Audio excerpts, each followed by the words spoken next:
Yeah.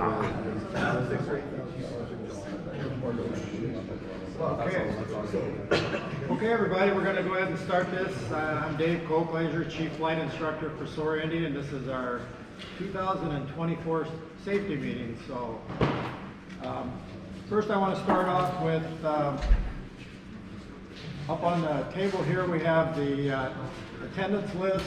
We have order list for these type shirts, blue shirt, long sleeve shirts. We have bucket hats you can order. We have baseball caps. This is the new baseball cap. If you want, right in on the back, you can have instructor or crew chief or whatever you want to put on the back, a little extra charge. So all the lists are up here. We have the glider checklist that hang around your neck on a lanyard up here. And like I said, the attendance list, so I need everybody to sign. And at the end of the training session, we'll have a short quiz to take. Everybody's required to take the quiz and either hand it in today or send it to me via email will be fine too. So we'll have a few stretch breaks. Stay away from all the tools over there. We're working on the wing for the one tow plane, so we'd like that not to be disturbed. At lunchtime, we'll have sandwiches. We also have extra crew t-shirts if yours is worn out and you need a replacement one. Sign up on the list and I'll get those to you. New members get a crew shirt when they first join the club, but after you wear them for a few years they wear out, so you have to replace them. And there's the prices. Extra crew shirts are $15. The long sleeve blue shirts like this are $28. The bucket hats are $25, and the baseball caps are $16. And if you want the printing on the back, it's an additional $5. So, well, I'm glad we have such a good attendance. Looks like we have over 40 people. We have a few people couldn't make it today, but anyway, we're going to, Rick Birchall is going to be talking to us about the flying season projects, you know, airport projects that we're going to be having this year, club finances, and then Shane's going to be talking to us about the new member checklist, the Discovery Flight voucher changes, and if you have any questions on the website, Shane's our webmaster, so he takes care of that stuff too. So Rex Byers is the facilities director. He's going to be giving us some ideas on work days that we might have this year, and Todd's going to be talking to us about aircraft maintenance. Dan DeWitt is the chief co-pilot, and he'll be talking to us about pilot expectations. And then Brad Hayes will be going over the work schedule for the crews. If you have any questions on getting replacements, if you have assigned crew duty, he'll talk to you about that. And then I'll be talking last about flight instruction and ground instruction. So, okay. So Shane, you're the man. It's your turn. I had more hair in that picture. Which is just about true every day now for some reason. You can put that on the stand if you want. It's up to you. I'm gonna try it like this. Okay, that's fine. Okay. I'm Shane. Hi. I'm going to be very, very brief and very informal. So the new simulator is up and running. If you haven't seen it back there, you should. It's kind of neat. You can actually look left and right now and see things that you would see if you look left and right. I have an instruction sheet that I'm going to put on the website later today, and I'll make sure it's hanging in the room back there, because the controls are a little different. There are a lot more buttons, a lot more options. I'm a nerd, so I assigned all the buttons to do a thing, because if I didn't do that, the universe would collapse. So I'll go through all that. The important thing to remember back there is, if you can, don't turn off the monitors, because it's a 3-monitor system, and the computer gets really, really confused if it doesn't find them again in the right order. And it's really hard to fly when your right wing is off your left-hand side. Ask me how I know. The only other quick hit on that is if you accidentally move something, there's a the controller has a thumb selectable toggle, and it will actually let you pan around like you would if you're just looking left and right. But it's sticky, so wherever you leave it is where your view is going to stay.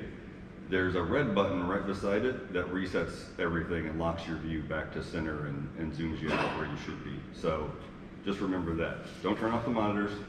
Red button if you're stuck looking left. But I'll put the sheet out there, and if you have any questions, if you're out here during the week, on the weekends, I'll have my phone number on there. Just call me. We'll figure it out. But it's a real fun simulator, so you should give it a try at least once. New member checklist. I'm going to get that in the hands of all of the crew chiefs and put it in the chief box. We made a lot of changes since the last time we had that checklist out. Things are a little more streamlined. Everyone now, if a new member comes in, just send them to the website, tell them to hit the join button. It gets all the information and does the updated payment. So it's super simple, super easy, and then it gets the SSA membership done automatically as well, so we don't have any gaps in that process. But I'll have that sheet out there, so if you're out here and I'm not here and a new member wants to come in and join, it makes it real easy for anybody to just say, here, go do these things and we'll take care of you. We have 5 sets of training manuals back there now, but I think we might need to order some already, so we'll just keep an eye on that. The Discovery Flight vouchers. In the past, we never had a good idea of when those Discovery flights were claimed. It was kind of a 50-50 process, right? So somebody came in with a voucher. We never really recorded it.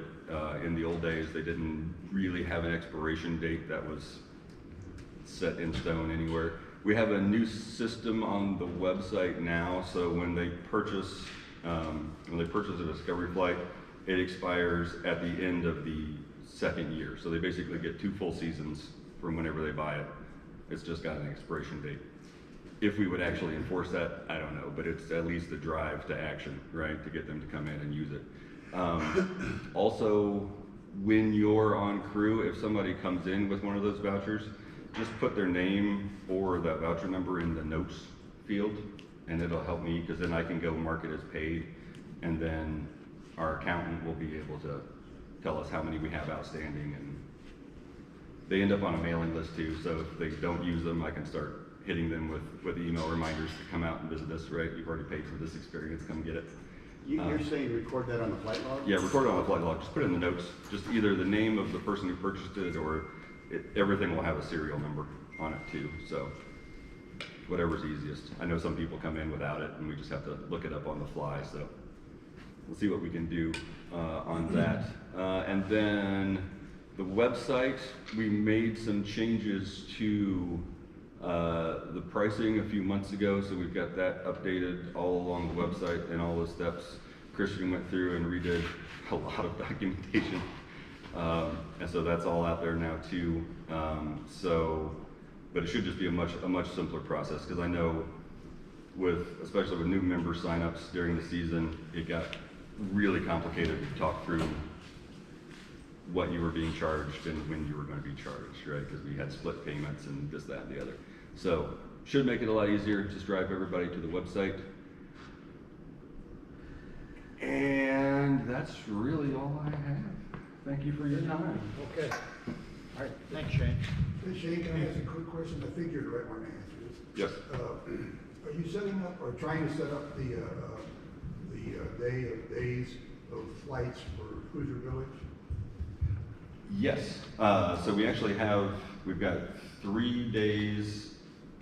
Ron always picks 3 days, and then he kind of narrows it in. I've got that out there. I'll send it to you. Okay. Right now, I think we have almost 20 volunteers already signed up for a lot. Yeah, to help with the days. So I'll make sure you get a copy of it. Do you remember the dates off the top of your head? It was May or sometime, I think. 11, 12, and 13. 22, 3, and 4? Let's see. I can tell you right now. I can tell you almost right now. those? 22nd, 23rd, and 24th of May. Yep. And you say you got a good amount of volunteers signed up. I've got, well, I lied a little bit. We've got 15 right now. So the more the merrier, because it's a real, if you haven't been to a Hoosier Village Day, it is so much fun. Just come out, even if you can only come out for an hour. It is an amazing amount of fun. So that's my take on that. Yes, sir. What's the Wi-Fi password? It's the website, soarindy.org. Okay. Oh, thanks for the reminder. So we upgraded the Wi-Fi a little bit. You might have noticed it actually working in the hangars. It's kind of fun. So we've got hotspots kind of all throughout the facility here, and I sincerely hope when we open these doors, it will reach to the flight line. I'm not 100% certain on that yet, but we'll work on it. What'd you say the password was? Soarindy.org. Question? Good question. Yes, Last year I was entering the flights of the day. yes, sir. I made a mistake in one of them, Uh-huh. and I could not erase the flight anymore. I had to add a new one and send you an email saying, hey, don't count on that, that's wrong. Yep. If that happens again this year, just put it in the notes. And just say, delete this one, or this was a mistake. There is no delete button. right? Well, I still haven't done the delete button because everybody can get in and delete Oh, okay. things. So So I want to keep track. that's my safety net. Yeah. So just put it in the notes, because before I send it over to billing, Yes. I just pull everything and I look at all the notes for anything that might have happened. So yeah. So you're safe. If it's in the notes, you're good to go. What? Yes, sir. Just curious. So if I want to bring somebody into the club, Uh-huh. and I set them up for a discovery flight, Uh-huh. and I want to put them on, and I'll pay for it on my account, Uh-huh. is it my cost or is it the regular cost? I think members get a discount on I'm seeing nods yet. We get a discount on Discovery flights. I forget what that amount is. Let me get back to you on that. I did Yeah. a couple last year, it was $70. 70? That's Okay. I'm trying to bring somebody with Okay. me, and he's scared of heights, but I'm like, you know what? You come out, you give it a shot, I'll pay for your flight. I think there's a few of us in here that are afraid of heights. Yeah, and I'm trying to explain. I'm worthless on a ladder taller than that, so yeah, I I'm understand. trying. He's one of my coworkers at work. Right now, and that's a good point, right now, we don't have a way for members to buy Discovery flights at a discounted rate. I will add that to the members section on the site, so you can just go in and buy a member's Discovery flight. Right. Good call. Are there any notes on the SSA's fast flights versus our in-house Discovery flights? Anything, doing some processing those? To be honest, I've had questions about how all of that works. I kind of rely on Dave over here to help me. On what the difference? Like the FAST program versus Discovery flight versus. Right. Well, with the Discovery flight, you get the training manual, Mhm. and then we get reimbursed from SSA That's the fast That's flight. for the not fast, yeah. Discovery. for Yeah. the fast, Yep. right? Yep. But we need to kind of, prospective members might be better for Yes. for the fast. Yep. And they get 3 months of SSA membership also and some things. Yeah, yeah, It's you're just absolutely something to right. keep in mind, and we buy those from SSA, and then they also expire, so if they get. We do, yeah. And we have, I think we still have a few FAST program vouchers back there. I think we have 3. Yeah, but that, you're absolutely right. I think we probably need to do a better job of sort of qualifying, is this a Discovery flight or is this someone that's, Right, is it a ride or a Right. beginning of Yeah. something? And we should use up our fast flights They are- before they expire. well, I will say that they are really, really good about extending out those expiration dates Right. when we call them and say we have extras. Yeah. I made a process in there to convert a Discovery flight to a fast flight. Oh. Or if someone, after a Discovery flight, wants to join the club, Mm-hmm. I recommend that somehow there's a compensation in there. Yeah. They don't pay the full Discovery flight fee. Yeah, no, yeah, I like that. Yeah, or it just goes in towards, yep, yeah, completely agree. If they become a member, we should just charge them the $70, Or, yeah, we'll have to discuss that. That's a good call. I like that. Yeah. Anything else? Anybody? Back to you. Back to me, okay. Kristen just told me that he talked to the Indiana Department of Aviation, and he has the newest Indiana aviation charts. So if you need one, or you'd like one, they're just for reference. You can't use them, legally use them to fly with. So don't take one of those to your check ride, because the examiner could say this is not acceptable. You need a regular section. So Kristen has those if you need one. Okay, Rex, you're the man. Rex Byers is the facility director. I'm the FNG. So basically, I got this job because I showed up. But my past life, I had a mechanical business for 41 years. So I had a license in plumbing, heating and air conditioning, electrical, real estate, and hopefully a pilot's license this year. So anyhow, I didn't know I had these points to talk about, so I can't speak directly to some of these, but I guess what I'd like to talk about, the T-hanger repair, I don't know, what is left on the T-hanger to repair, Rick? I'll cover that. You want to just cover that later? Okay.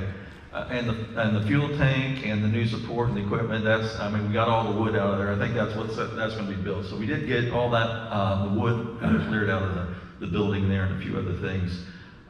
Planned work days, that's to be announced.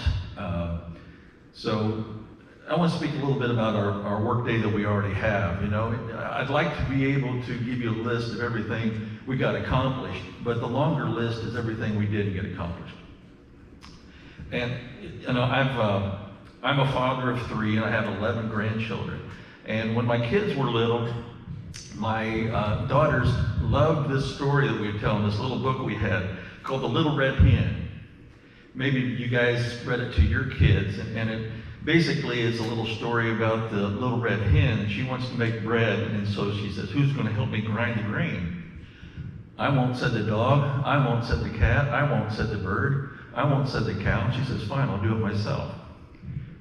Then who will help me knead the dough? I won't, said the dog. I won't, said the cat. I won't, said the bird. I won't, said the cow. Fine, I'll do it myself. Anyhow, it goes on. Who will help me bake the bread? It gets to the end. Who will help me eat the bread? I will, said the dog. I will, said the cat. I will, said the bird. I will, said the cow. She says, no, I'm going to eat it myself. There's a little story that tells a little bit about that 20-80 rule. I don't care if it's a club or if it's a church or wherever you attend in any kind of meeting, 20% usually does 80% of the work. And so we'd really love to have more participation when we have these work days, guys and gals, because, many hands make for light work. So we're going to have a lot of opportunities to do things. It's like, we have Shane, because I just appreciate somebody that knows how to do this kind of stuff that I don't know how to do. I mean, he helped me a lot with my bag phone. So, but I love that we have the new room back here, and you're going to see a new addition to that too. I was able to get a hold of a used portable air conditioner that I'm going to be wiring in back there. So that, because I know that's one of the hardest things when I was using the simulator before, it would get awfully hot and warm in there in the summertime. So we'll have a portable air conditioner in there to make it a lot more comfortable. But we're going to be taking down the letters still. We're going to probably repaint most of the building. I've got quite a bit of paint to do. We want to put the actual logo on the west side of the building. And so we just got all kinds of projects like I don't know everything that's going to go into the T-hanger repair that Rick's talking about, but there's so much things that we need to do. And I look at this and I was amazed when I first joined this club of everything you get for the price of admission. And it's like, if we don't take care of it, you know, who is? And the other thing is, if we don't beautify it, who's going to come out here and be impressed with, why do I join this club? I mean, they're letting it fall apart. And last time I checked, it's the only soaring club in Indiana. And so I just want to encourage everybody.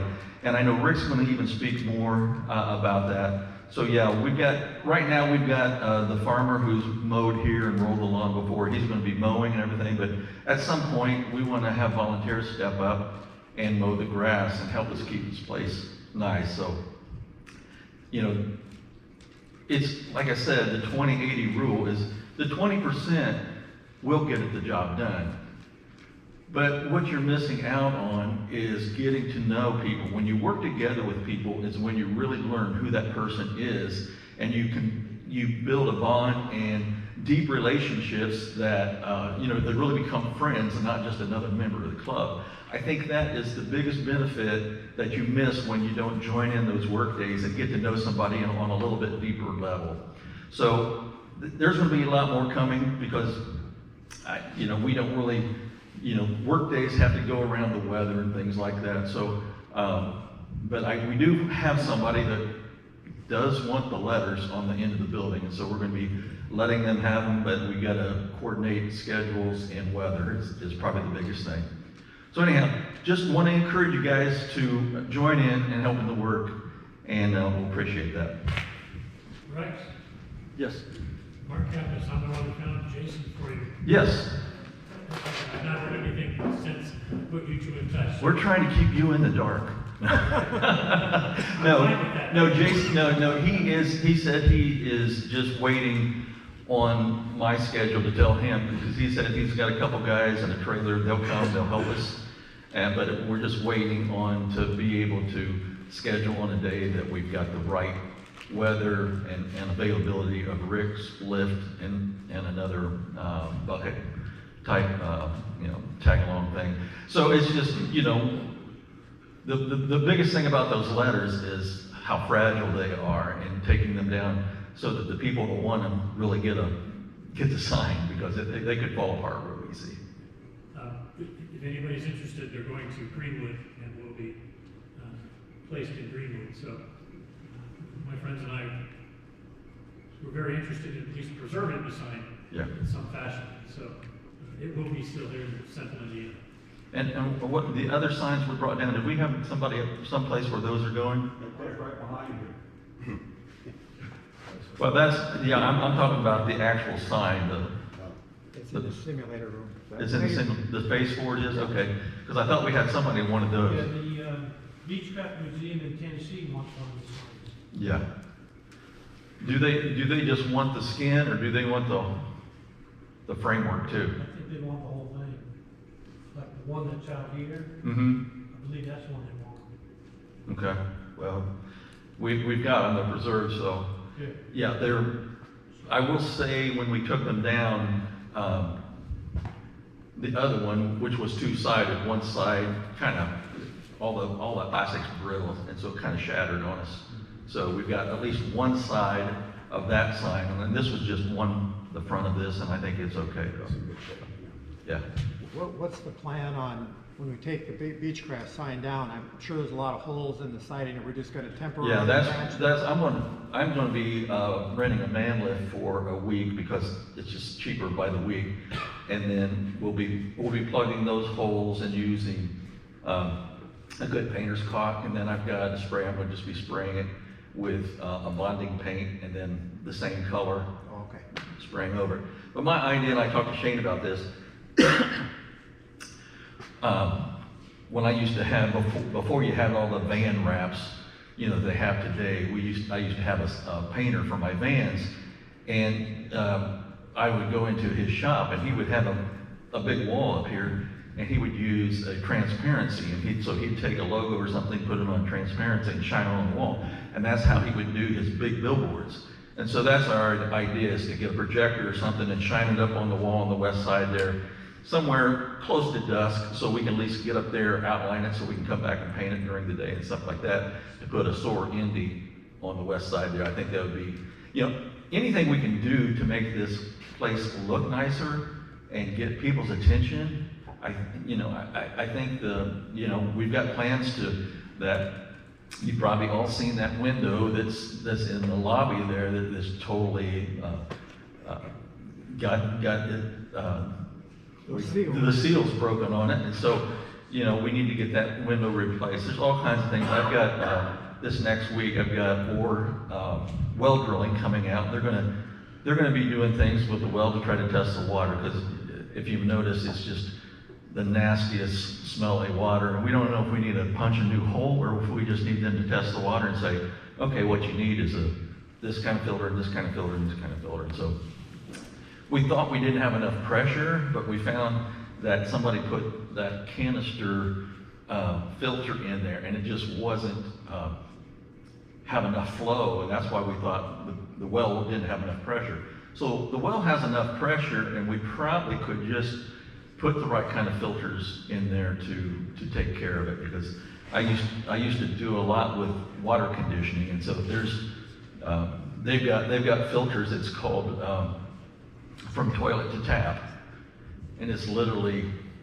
you can take this filter and just take all kinds of gray water and you drink it when it comes out of it. So there's a number of different kinds of filters we could put on this to take care of the problem, because, you know, and that's one of the things I said, you know, especially, you know, people come here and they want to do the discovery flight, and they bring their wives or their girlfriends or something. They come in here and use the restroom, and the toilets are just totally red with rust, and the water stinks to high heaven. It's like, what image are we showing them? The carpet needs shampooed, steam cleaned, or something, you know. It's just an overall beautification project we need to do to get people, to make it a place that draws people in instead of repelling people. So that's what we're going to work towards. Any questions? I'll bring up one other subject. I don't know when the septic tank was last, and I know it's over here, but I don't know when it was last pumped. So I'm not bringing more work up for you, but it's something. Well,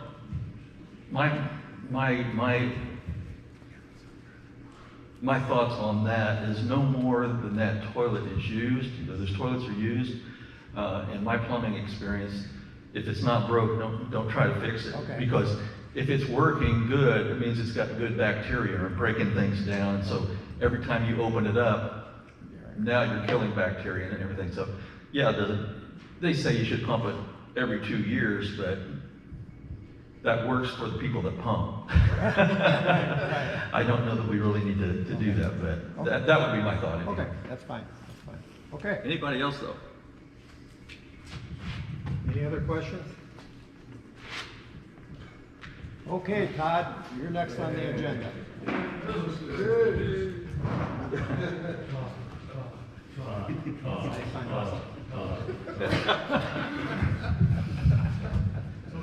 So my name is Todd Rutledge. I'm the maintenance guy. Let me get my notes.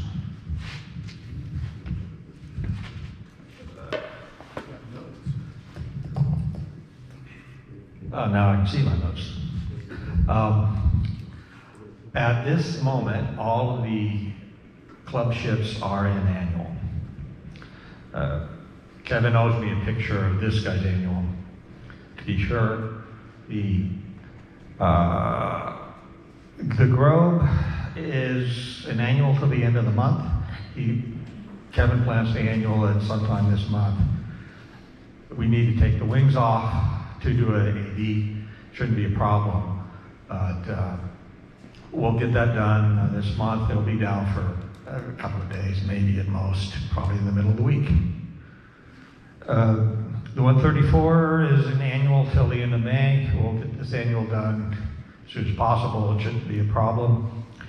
And the ASK is an annual through July, but it'll likely hit the 100-hour inspection requirement because we use it for commercial.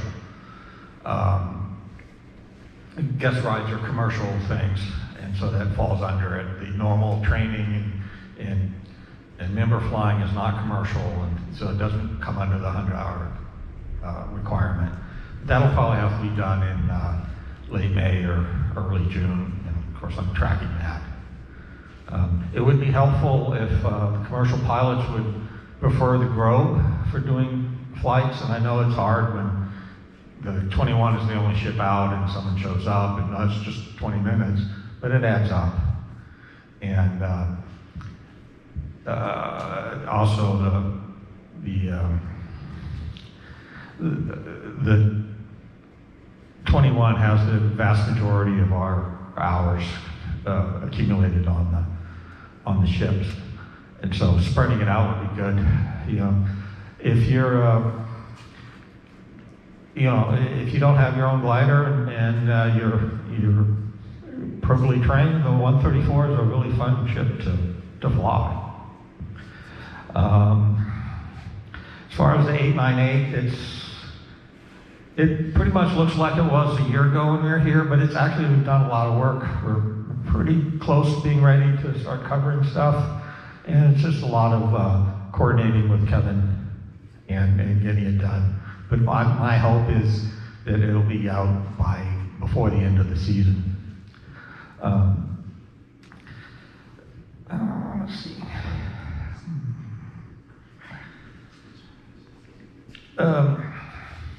I came across a YouTube video at some point, and I kind of wish I had it here to show. It was a Navy pilot getting ready for a aircraft carrier launch, and he was doing his pre-flight control check. So he grabbed the stick by both hands.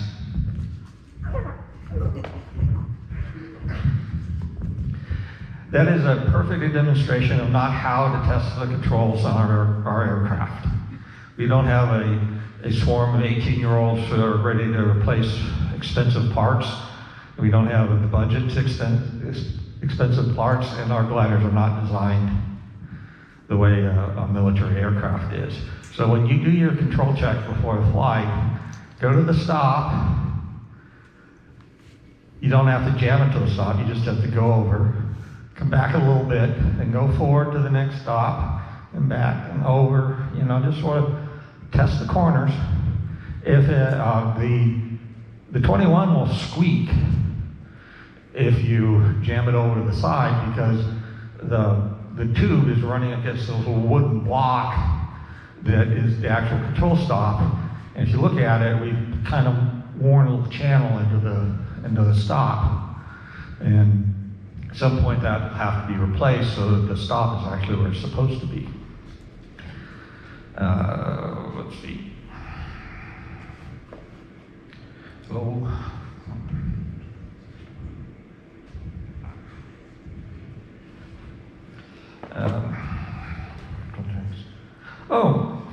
I'd like to thank Dave and Sean for giving a perfect demonstration of microphone use.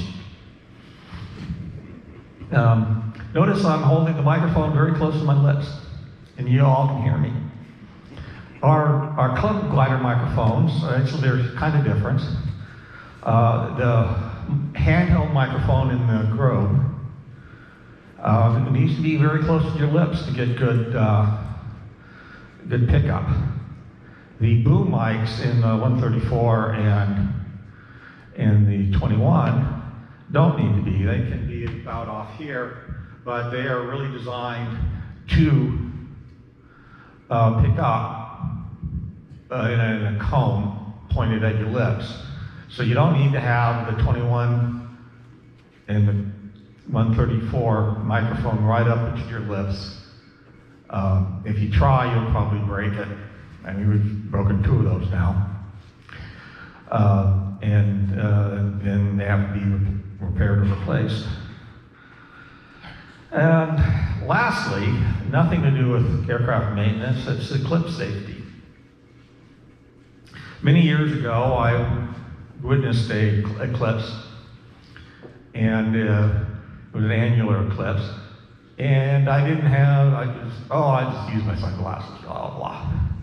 Well, I can still see that eclipse. I just close my eyes, and there's a little spot there that's been there for 30 years. Not good. It didn't blind me or anything, but it's still irritating. So don't look at it until the moon is completely in front of it, and even then, use caution. But I do have some extra eclipse glasses. I have 3 more left. You know, one of these things, I ordered it off of Amazon. Oh, $30, that's pretty cheap. I bought 6 of them. Give away 3 so far. So if you need some eclipse glasses, I have 3 here. $5 would be fine, or whatever. And don't stare into the sun.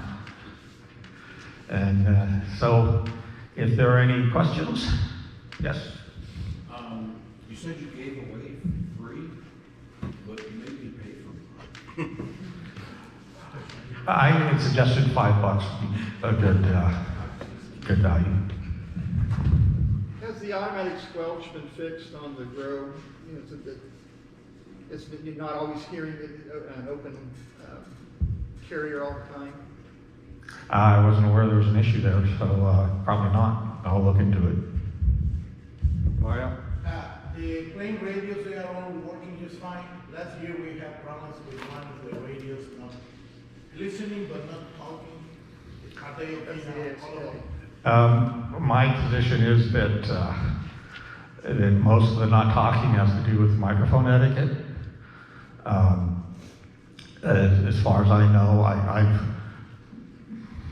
people were complaining about the 21 Grove, I don't know which one. I took flight and it worked fine for me. So again, that's why I bring up microphone etiquette every maintenance thing. There's a big difference. This particular mic, there's a big difference between this and this. Can you guys hear me? So, and then this is the Grove, not the Grove, the 21 and the 134 mic, this is appropriate. For the Grove mic, this is appropriate. Is there still a plan to put mics in the Grove? We have them, but my position was it was unnecessary, but they're sitting waiting for the guy, the radio guy to install them. They require a bracket and some wiring and whatnot. So again, my position is that that aircraft, which is well over 30 years old, has had those microphones in from the beginning and been perfectly safe and perfectly usable if you know how to use them. But others disagree with that. So the microphones are purchased, but it's still a very low priority for me to getting them installed. The radio shop has to put them in. Other questions? Okay, very good.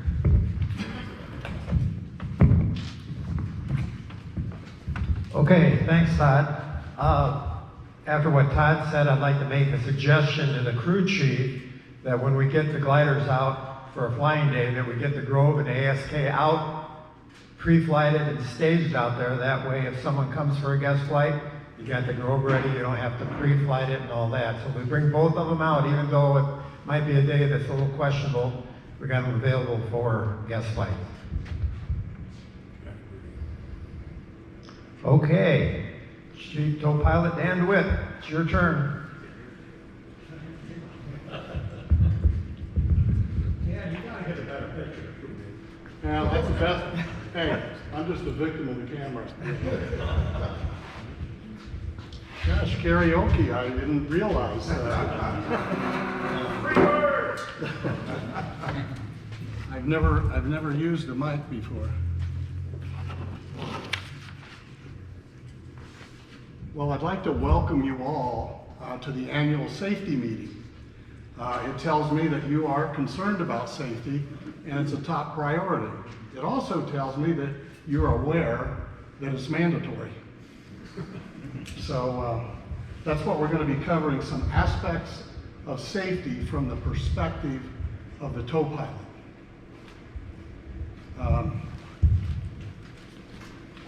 I'm happy to report that we have the same 7 fantastic tow pilots this year that we had last year.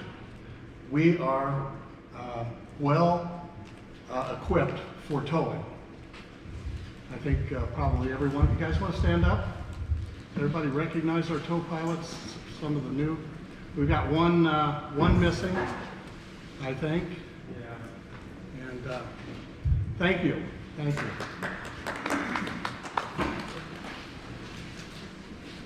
Some of the things I'd like to go over about flying here is currency versus proficiency. 2 different things. Currency means you're legal to fly. Proficiency means you're safe to fly. And currency, you just follow the rules and you will be current. But proficiency requires us to come out and fly. You don't learn proficiency, you do proficiency. And sometimes we see flight logs where somebody comes out and they're flying, once a month or once every 2 months. You cannot be proficient doing that, in my opinion. So I would like to encourage you to come out and keep your eye and keep mindful of being proficient as pilots.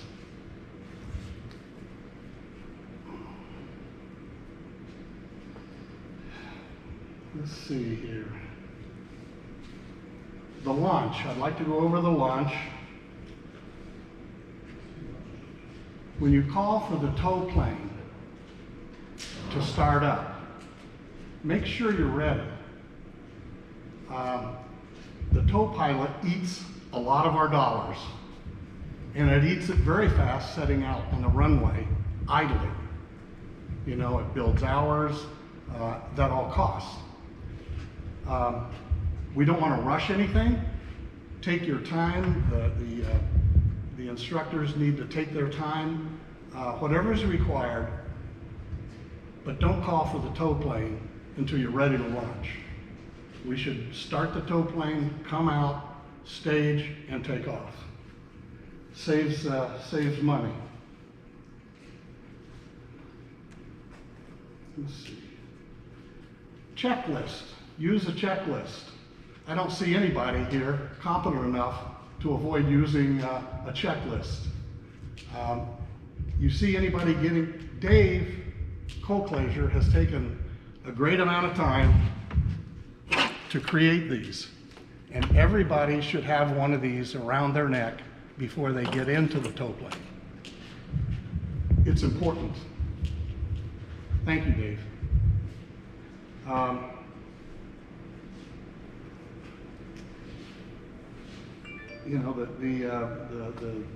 The tow list is a well thought out list of things that need to be done before you launch. Let's see here. The other thing I'd like to go over is have a plan. When you're getting ready to launch, you need a plan. You need a plan for things that might not go as you think they should or might not go normal. Aborted flights, aborted launch is one of them. If a launch is aborted, the glider and the tow plane is still on the ground. The tow plane will always go left, and the glider should go to the right. If you rear end the tow plane with the glider, that's a season-ending showstopper for us. We're done. We've got one plane sitting over here in the corner, and we got this guy here, and if we screw that guy up, we'll be mowing the lawn for nothing. So please take that into consideration on a launch. if the glider is off the ground, the tow plane is still on the ground, and the glider releases for whatever reason, gets out of shape, the tow plane will always continue the takeoff. We're not gonna try to stop, we're not gonna try to land straight forward. We're gonna continue. That's the safe thing to do.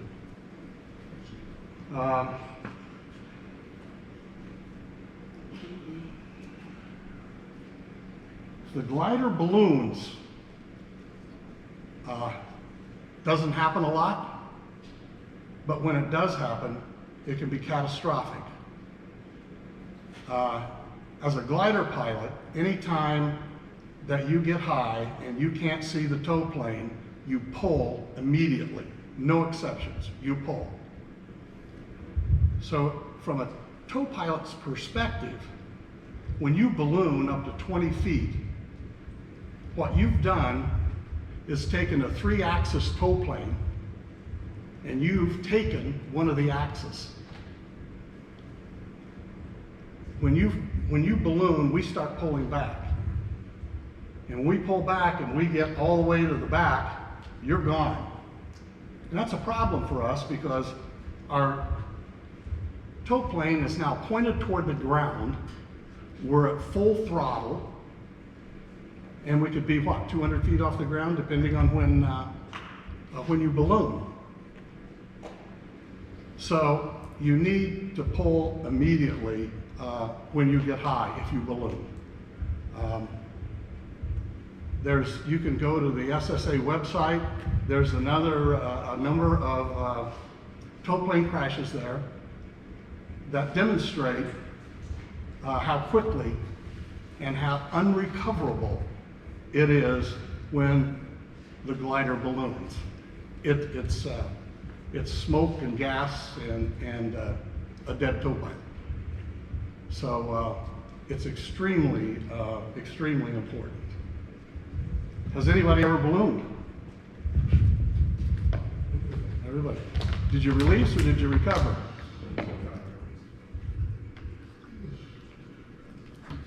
It is a matter of degree and a matter of judgment. But you can never go wrong by pulling. A typical reason for ballooning is not being aware of your dive brakes. You take off, and things aren't going quite right, and you see your dive brakes out, you're behind the tow plane, you may not have even taken off yet, but the response is, oh, my dive brakes, they're out. You jam them in, what happens? You go straight up.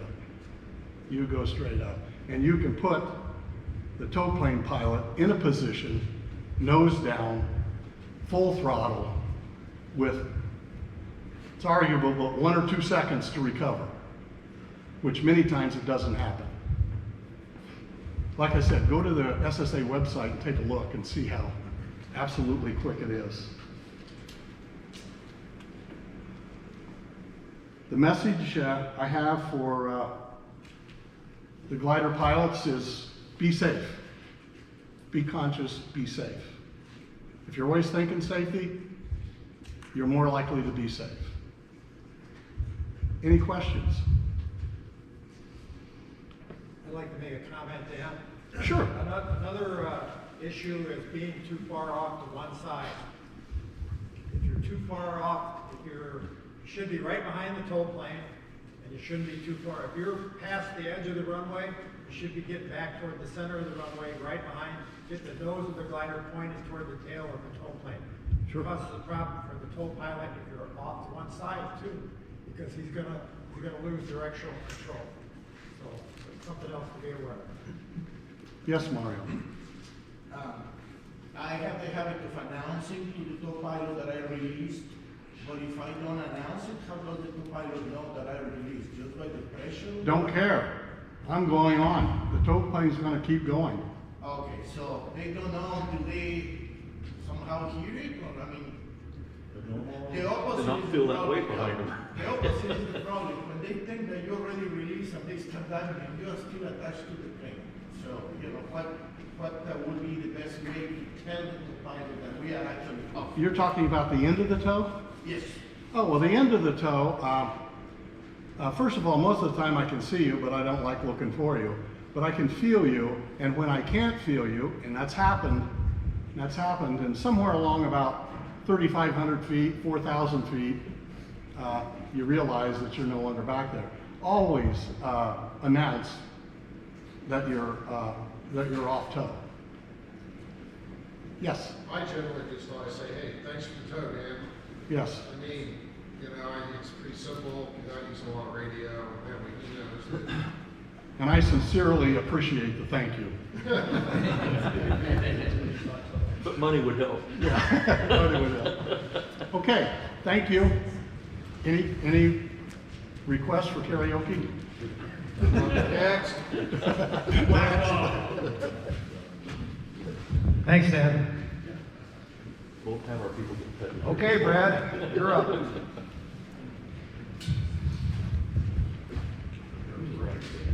Huh? Use the mic stand. Should. It's noisy. Okay. Hi, everybody. Thanks for coming to the safety meeting.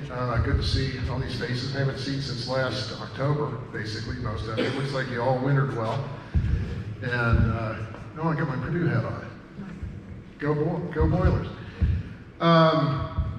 Operations. I will start out by saying something you're probably sick of me hearing, but you're sick of me saying, but canopies. All right. When you're out here on crew, and when you're in the airplanes, I mean, we all need to be aware of the canopies. We no longer have Mark Gay here to fix canopies for free. It's about $8,000 to replace one. And you're probably going to lose an airplane for 2 or 3 months of the season because there's no repair stations near here anymore.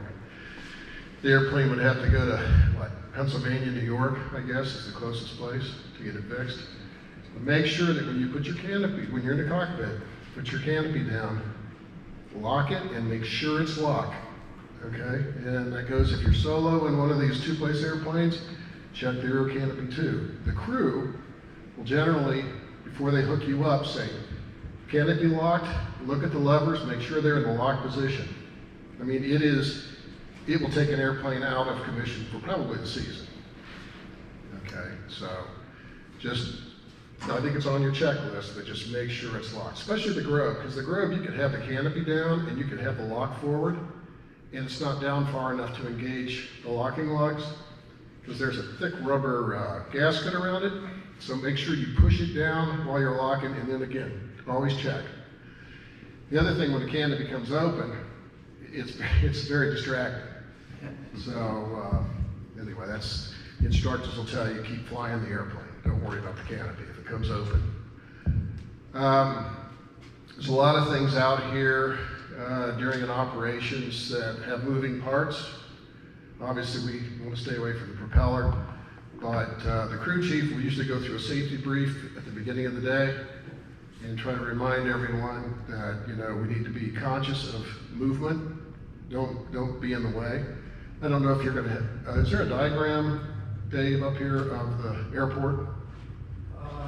If I go forward? I think I might have deleted that slide. Well, that's okay. Don't worry about it. We'll talk about it. So during an operation, make sure that, you know, when the pilot is ready to go, help move the glider out to the runway. We have golf carts for that. Don't hurt yourself. Trying to push it if you don't have to.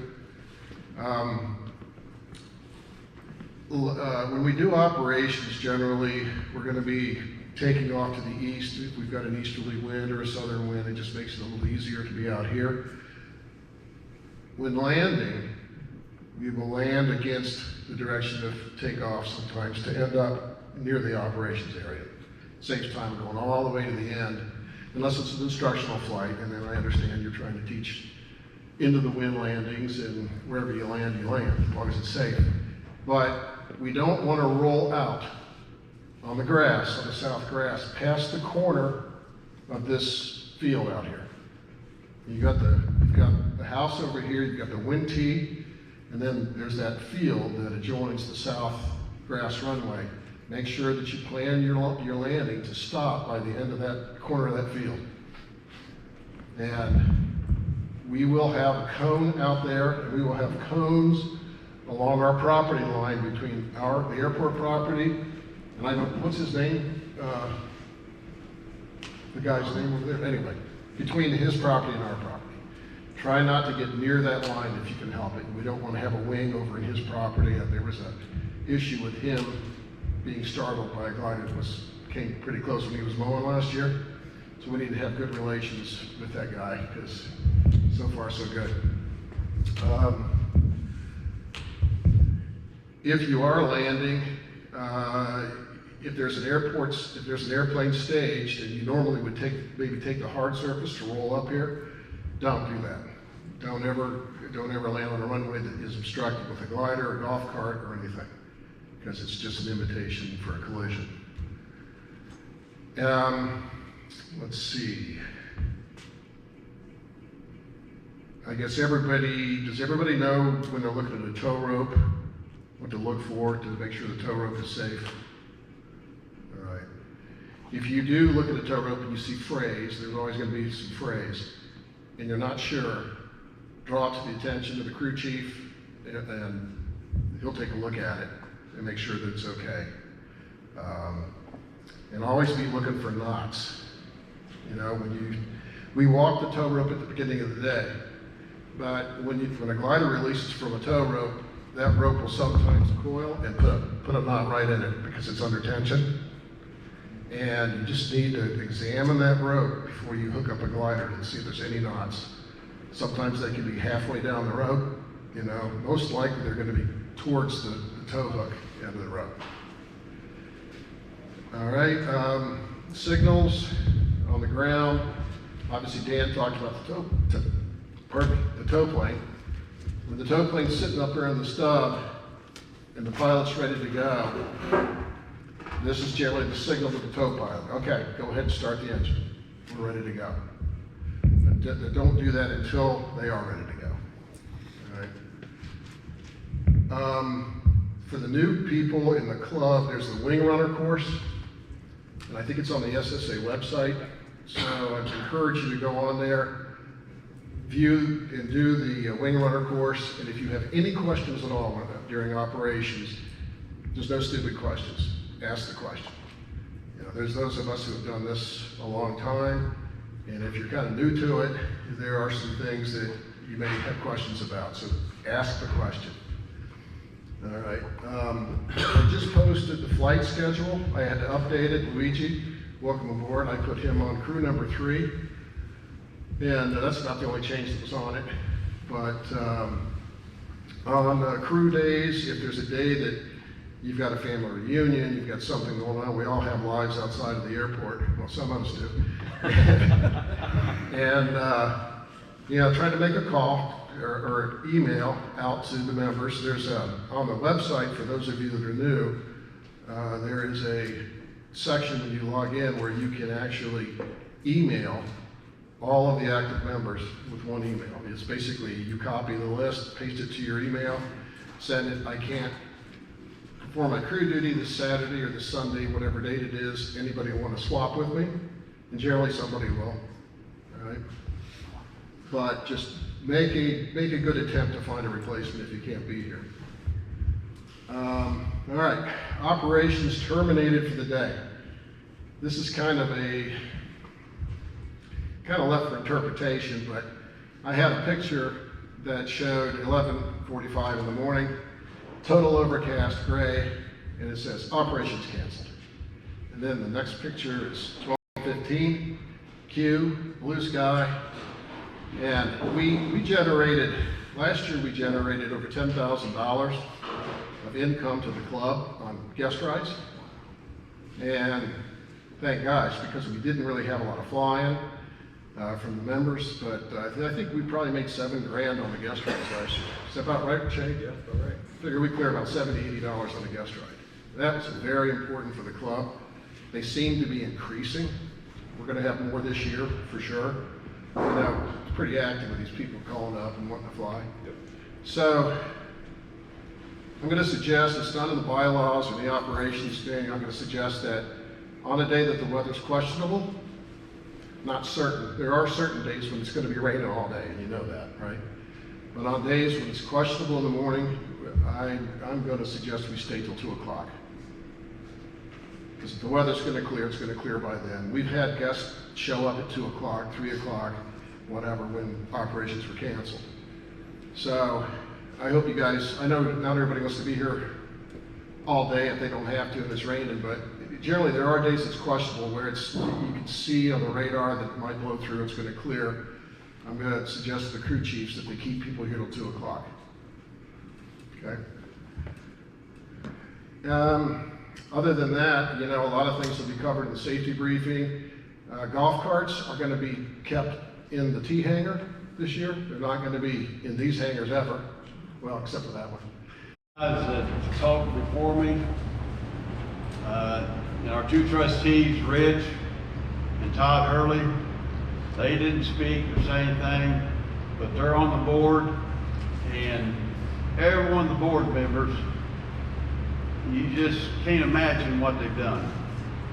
Of course, Dave up here, he's a chief instructor, he's on the board also, but I tell you, this club, I don't see how it would exist without all these guys doing what they do. And I want to take just this moment for you all to just congratulate them and just honor them for what they've done.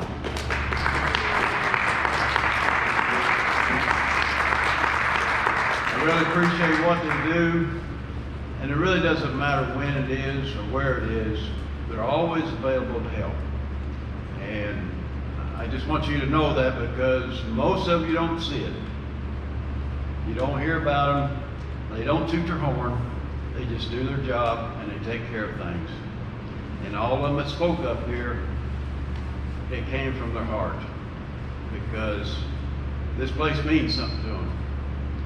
And I couldn't do anything if it wasn't for them, and I just do appreciate it. So, I'm not going to say a whole lot about finances. I am going to touch on some high points. I want you just to realize where some of the income's coming from. I'm not going to get real specific. We all get financial reports from Lisa every month, and it's all in there. Everybody's welcome to look at it. We're not trying to hide anything, but it's out in the open. And you all know what it is. So I'm just going to hit on some of the high points. We've talked about tow planes. We've talked about the gliders and different things. Of course, each time we take a flight, some part of that flight, it goes to certain areas. And I just want you to get an idea for the last year what each place has made for us. Of course, one of the biggest things is our discovery flights. And this is how we generate our income, because that's, you know, between just trying to get people up here to join, be a part of this, that's how we support this group. So, let me, all right. If you got any questions through any of this stuff, you can ask me. I'm probably not going to know every answer there is on the financial report. Lisa, our bookkeeper, she's off-site. She takes care of all this stuff. And you got to remember, all the flight log is tied into Lisa. So when you sign up out here, it's automatically getting downloaded and getting figured out. I mean, you can get the results just real quick. I will say at this point that Shane still has some things to get worked out on this, and he's working on that this year to try to get it fine-tuned. And Lisa said that she couldn't do her part unless Shane was involved with it, and I appreciate what Shane's done there. I have had a couple other clubs. There's a big one up in Michigan. I've talked to him a few times, and he's impressed with it. He'd like to get involved with his club. He's just amazed at how simple it makes things for him out here, because it's just mind-boggling to try to keep up with all this stuff. So we appreciate what Shane's doing and what he's yet to do to get this thing worked out. And you just need to know this. If you ever have any questions about it, don't be afraid to ask Shane about it. All right, some of the revenue, our gliding income from the different gliders was put in like at 2,800. Our total hangar rental, where the different ones in the club owns their own glider, and they store it in a glider, or store it in the G hangar, in a trailer, or during the season, they're in the West hangar. It was like 15,000. I'm just rounding off numbers. So that was like 15,000. Member dues, you got to pay a monthly due with being a member here, was like 48,000. Non-flying income, like 4,800. Discovery flights, we got 15,000. And we talked about Ron's Day out here. Who's your heels, I call it. A lot of it come from there. Last year we had Culver Military down here. But the Discovery flights throughout the year, they add up. Our towing income, we talked about our 2 tow planes. But last year we basically had just the 1 tow plane. That's this one sitting right here, 87 Zulu. It's sat there, and we had like 16,000 towards it. So each time we take a flight, a certain amount of that flight goes towards that tow plane. Andrew? How many flights did we do last year? I don't have that on here. Okay. I can get it, but I don't have it on here. Shane, you got that? How many flights there were? Give me about 10 minutes. I'll get Okay. the next one. So anyway, our total revenue was like $102,000. And last year was a down year. Someone spoke earlier about the smoke, Chris did, about the smoke, and that was from the fires up in Canada last year. It did hinder us last year quite a bit. We couldn't fly several days because of that. So that hurt us last year. I don't feel like that the other tow plane being down actually hurt us. We were just fortunate that this one didn't go down. And not many clubs have the opportunity to have 2 tow planes. Most of your clubs have just like 1 tow plane. We've got 2, and that credit goes to in years past. You've accumulated things. You look to the future. You've got 2 tow planes here. So total revenue on that, like I say, was like 102,000. We'll get into expenses. Our total aircraft expense, we've got like 16,000.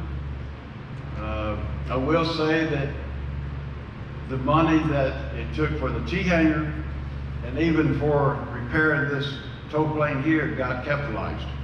So just like us buying another plane or another building or something, it got capitalized. So it doesn't go in there. We had the money over here to cover that, and it took care of that. So it don't come directly out of our expense account, our normal account. So we showed a gross profit of 70,000, and our total insurance expense, you need to know that, is $28,000.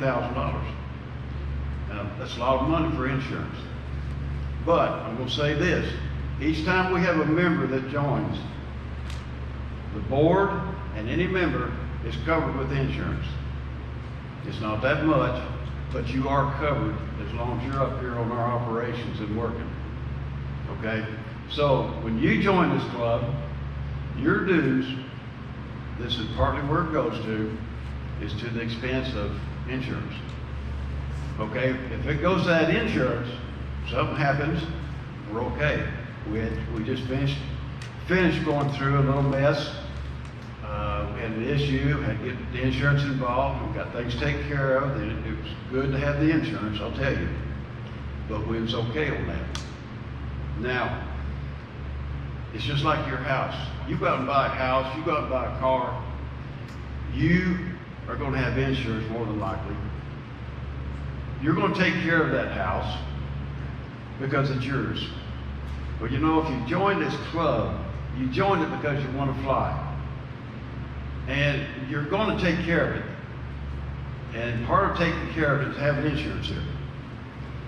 And I just want y'all to know, treat this place just like it's your home, in a way. Because it's yours to use, but it's yours to take care of also. And the only way that you can take care of it is participate and be up here to help us out taking care of this place. Because we can't do it by ourselves.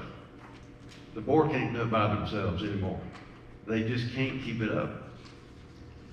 Now, there's some guys here in the club, I'm not picking at you, I'm getting to that point too. We're getting old. And it's up to you young guys to start stepping up to the plate here. Get out here and learn this, learn to fly. That's why you join, you want to fly. That's why I joined, I want to fly. For the last 2 years, I haven't flown because I've been so tied up in this other stuff. You join to fly. You join to learn how to do this and enjoy it. So don't be afraid to jump in here and do something. You don't have to wait for someone to call you, say, okay, we got a work day or we got something going on. Just jump in there and do something. Is there something we can do? I will say this, we will have a sign up or a bulletin board back there in the office, and we'll have projects listed that has to be done around here. And just look at it. Is there something I can do? Is there something I can do to help out here? You won't know unless you look or unless you ask. So it'll be there. I mean, don't wait and come around here just one time a year. If we have a work day once a year, don't wait until that day to come here. You can come anytime during the year and work, especially during the winter time. Come on up here and help out. There's a lot of stuff to be done. I'm not going to keep changing this thing. So anyway, our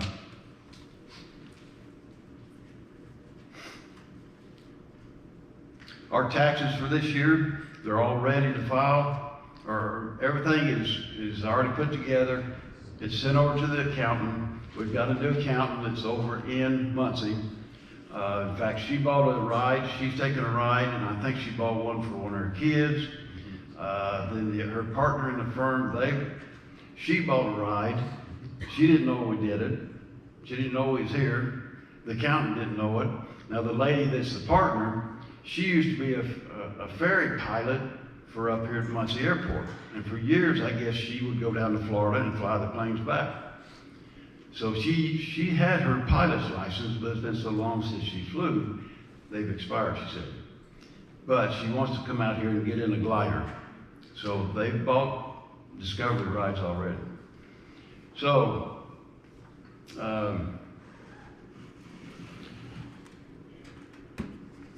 our net revenue here, we had 21,000. So our net revenue, we wound up at 25,000. Now this includes January and February this year also. Started last year in January all the way through to February. So it includes all of that. So it's off just a little bit, but it's, there's not much going on in January or February. So that's what we got on our income and expense. Like I say, everybody gets a copy of everything. Lisa sends it out, and this is just hitting the high points. I want you to know where your money's going to and what's going on. Now, from that, I brought this leading edge up here. We fussed last year about the issue or the tow plane over here. The golf carts, that's the reason we're parking them over there in another building. the golf carts will always be over there in the garage door on the T-hanger, be on the north end, facing west. There's walk-in doors on this side, on the west side. It takes a code to get in there. I feel like each crew chief will have that code if they don't already have it. I mean, it's not going to be a secret. Everybody will be able to have access, but you have to go through, push your code in, go through to unlock that garage door, because we didn't want to go to the extra expense of putting an additional locker there. So you go through the walk-in door, just leave it unlocked for the day, and then raise your garage door to get your cart out. We were just discussing about a gator that we'll have here, and we'll hook it up to the trailer more than likely. And we'll probably keep it out, but it'll take care of pulling this little trailer. We'll see how our space works out over there. We're gonna be real close. I think it's gonna be just about full here in just a few weeks. So, if there's no room, we'll have to put it over here, just like we've been doing. But it'll be in the center bay, it won't be in here and it won't be over there, because we're keeping all this for rigged planes.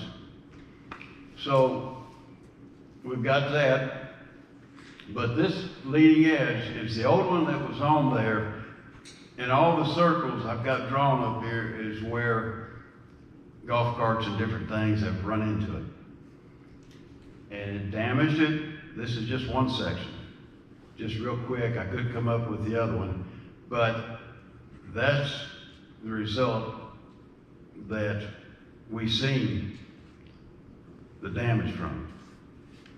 And you look at this plane here and it looks nice and smooth. Of course, the airflow, it doesn't hinder the airflow. It didn't damage any of the ribs on this. I mean, it just looks nice. That's the way that one was supposed to look. But then they uncovered some other stuff, and that's why it's been so long about finishing this thing up. So, but you need to notice this, and getting parts for these older planes is getting harder and harder to come by. I guess Kevin had to go a long ways to get these last parts, is that correct? Yeah, the Argentina. I mean, they're becoming harder to get, and we've got to take care of what we got. I mean, if that's your car, you're not going to just bang a golf cart into that car all the time and be happy. And if you got an older car, it's going to be harder to get parts for it. Right? Yeah, I just wanted to add, we find things usually when we're ready to use them. If you inadvertently, accidentally damage something, bring it to somebody's attention so we don't find out about it when the airplane's out on flight line. I mean, we usually find this kind of stuff and go, who did this happen? Nobody seems to ever own up to denting, damaging, breaking things, but nobody's going to get punished for it. We just need to know about it, because maybe we can address it, fix it before we need whatever it is that's damaged. So just keep that in mind. Sometimes somebody pulls in front, we turn the wrong direction, whatever it is. If you do hit something to damage something, even moving airplanes in out of hangars, say something to somebody so we know about it. We can address it before we need it. Yeah. And along with that, if you accidentally hit something, like you said, say something. But what you don't know and what we don't know, if you accidentally hit something and you go back underneath and it damages something, and then that plane or glider takes off and there's something wrong back there, it could be trouble. We've got to stay on top of this. We've got to watch out for our equipment. This equipment takes care of us if we take care of it. And we've got to watch out for that. So they're working on the tow planes. It's coming along good.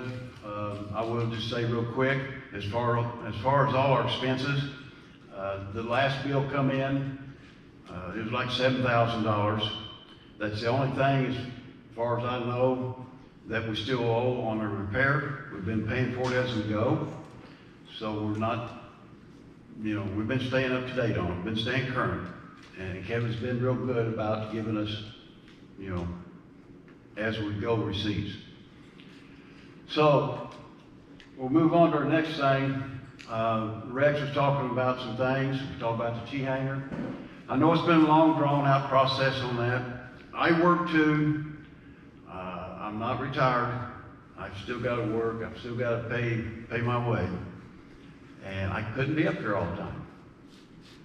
I've told you this and that, and it's worked out really good. We've made some changes as we went along. We hated to not do anything to the very north end where Dan and Todd's plane is at. So we went ahead and we're just finishing everything up. And wanted to get some more concrete poured in different places. We had to make all the new doors for up there. But it just went real good. When they poured the concrete, they was able to keep it the same elevation from north end to south end without doing any step downs. There was so many step downs in there before, I thought we was going to be in trouble. But we was able to just keep it level all the way. And it really worked out good. I know the debris pile is still out there. I had gotten a dump truck back last summer, and it's just now getting finished up. Or just getting to it, really. So when that's done, I'll get the debris out of the way, get it cleaned up, and we'll just get it wrapped up. But I want to tell you something, as I went through that process, and as I was around here more checking things out, there's been nothing done to this place since it was bought. And it was really starting to show. And we just had to pretty much just make up our mind, are we gonna go ahead and take care of this?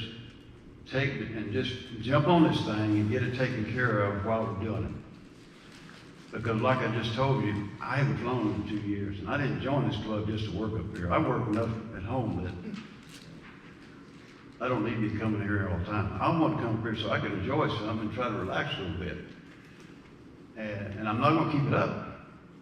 And I don't expect anybody here. If anybody here's got your own plane and you want to come up here and fly, you just have at it.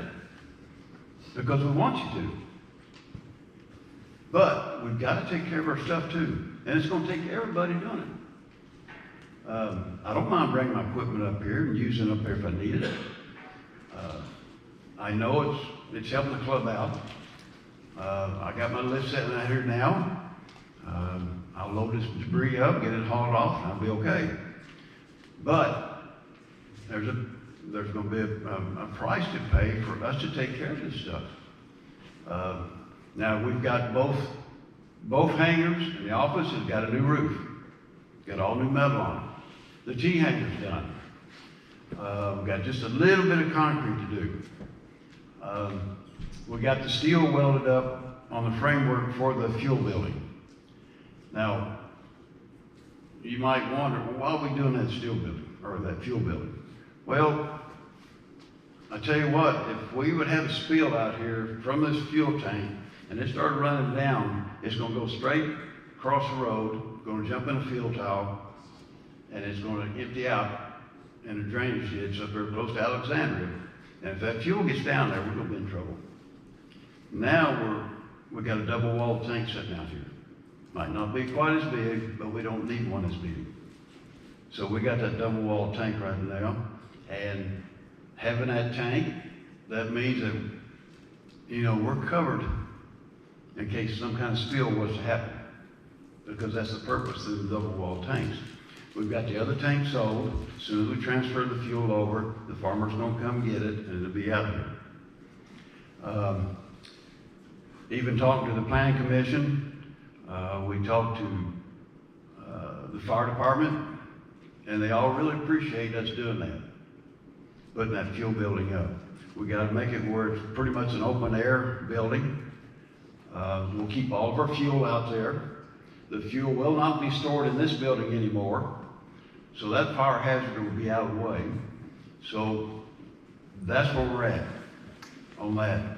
The guy that helps us a lot of times on construction work, he's going to come over here. We're going to pick through the lumber we have and use that as much as we can. We might have to buy some more, but we'll use what we got as much as we can.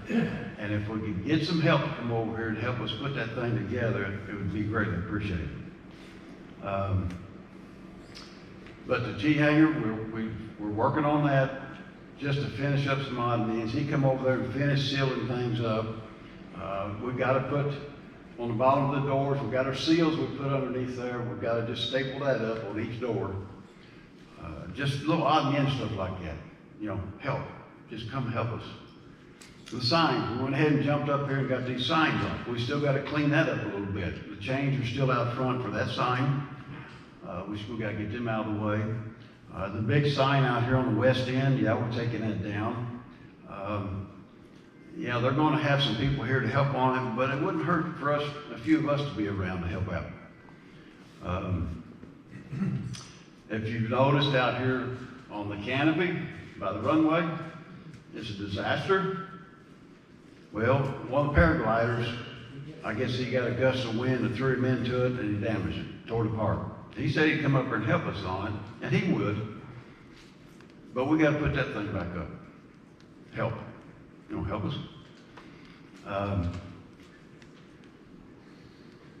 I've got a list here. I'm just going to go through real fast.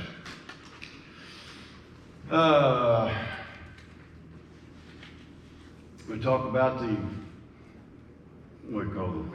Metal plane? Tetrahedron. Tetrahedron. The thing that tells you what direction the wind's coming from. Anyway, I talked to the neighbor last year, and that's when we had the issue about one of our planes went over on his side, okay? Our boundary line is in line with that field going down through there on the south side. This year, they'll probably, I guess they'll put beams there, but whatever. If you just run that straight on out to the road, that is our property line, and it does not go back beyond that tetrahedron. So he said, if you're not going to take care of it, I'll just go ahead and take it down, because it's his. It's on his property. All right. So we're prepping it, we're getting it ready to paint, and we're going to paint it. And that's all he asked. He said, I'd like seeing it there, but it's got to be taken care of. So how do you think I felt when he was telling me this stuff? We got to take care of it. But he's a super nice guy.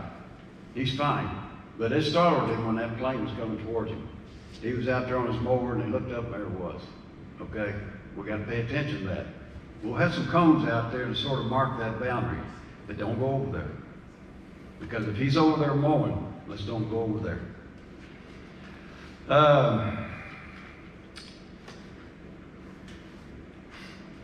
I spoke on the fuel tank. I will say that Tom is the guy that's brought his tractor down and hooked up to our mower. He's also came down here and hooked up to the roller. He's rolled the runways. He has not rolled around the building. So he's gotten all that done. He did try around the building, but he tried to cross out here across the asphalt, and he seen real quick that it was still soft underneath the asphalt. He did not go ahead and go across it. He went back. It's too wet around the building just yet to run that roller. But the runways is good. So he has rolled that. We're good on that. And down on the east end, he's got all that rolled. So as quick as it dries up enough where we can take care around the building, he'll hit that. He didn't do this out here because this gets a little wet, soft, so he didn't do that. The two exterior signs, this is the one, and the skin for this is back in the simulator room. We've got the other now front, stuck here somewhere. The well, Dan had done a lot of work on that. Rex started jumping in on that. It's nasty. And it won't be cheap. So we'll get a couple well drillers out here and let them look at it. My experience in the past is a lot of these old wells that sit out in the country on the farms, when they start getting this age, they start getting bad. I hope that's not the case out here, but if it's a shallow well, we really need to go down deeper so it can get filtered. because most of your filtering is gonna go through the ground. The deeper it is, the better off you're gonna get better water. But it's gonna be, all said and done, it'll probably be the $7,000 or $8,000 range is what that's gonna be. And we just gotta play that by ear to see what we need to do.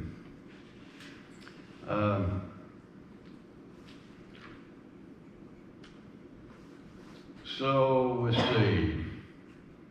Flower beds out around the office here. I'd like to see us just get that straightened up and have even put something permanent in there. Let's just dress it up.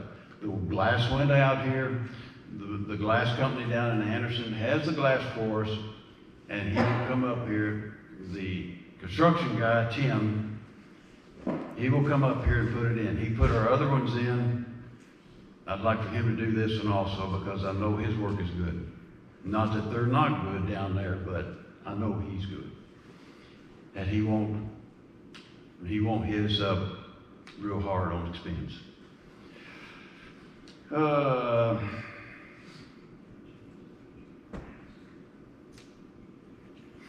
On our fuel pump out here, we've got to dig a little ditch for our fuel supply. It's got to be 25 foot away from where the tank is because of fire hazard, explosion. So we've got to dig a little ditch to get our power brought in through a conduit and bump it up through the concrete and get that all tied in. So we're going to need a little help on that. And that's pretty much it. We got a lot of stuff just on here. We got to just finish cleaning things up, but it's been so long since we've done anything. I'm telling you, we just got to pitch in and take care of this thing. It's just, the previous repair, when they had the first storm that hit this building, I mean, I seen how it all come apart. They used just short, smooth nails, and it just blew it up. And it just come apart. I'm just glad it worked out as good as it did. We've got money left over from it. We've done real good this year. The insurance has been good to us. Like I say, we've all got insurance. That's what you pay for. We don't want anything to happen to anybody. We don't want anything to happen to this place, but please just, Rex said 80-20. You take 50 members, 20%, that's what, 10 people? That's about what it is. Sometimes it's not 10 people. And we're not asking you to be here every day. Just show your face and come up and help us a little bit. But I do appreciate every one of y'all, because if it wasn't for you all, we couldn't do any of this stuff. And it's just, we're just thankful for you. Got any questions? This is a financial question. As I recall, we own this, we don't have a loan against our property, is that correct? Correct. And also, we do not pay property taxes because we're a nonprofit, is that correct? Correct. Okay. Yep. Anybody else? Don't hesitate to ask questions. Any of the board members, we'd be glad to talk to you about it. But hey, thanks a lot. Okay. Thanks, Rick. Talk about. Hey, don't forget lunch coming up. I went back over to the Sandfield, the Amish store, and they fixed our sandwiches the last couple of years. It's got the same thing. I got quite a few of them. I was expecting more people, but they're a handful, just one of them to eat. So if you want to get one and take it home with you, if you feel like you can pay $5, that's what we paid for them. There's going to be several there, and we don't need to be throwing it away. So don't be bashful. We'll have soup back here. The wife's bringing that down, and she'll have some dessert. So please jump in there and eat.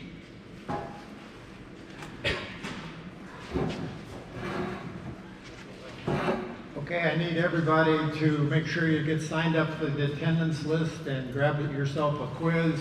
And on the quiz, you can fill it out while I'm talking if you want. or you can just email it to me when you get done. But I would like everybody to send me their quiz answers, and then I'll grade them. It's not a pass or fail, it's more for your information, and we're keeping track of it in case we get audited by anybody, FAA or whatever. So I'll wait until everybody's got signed up here, and then we'll start this thing again.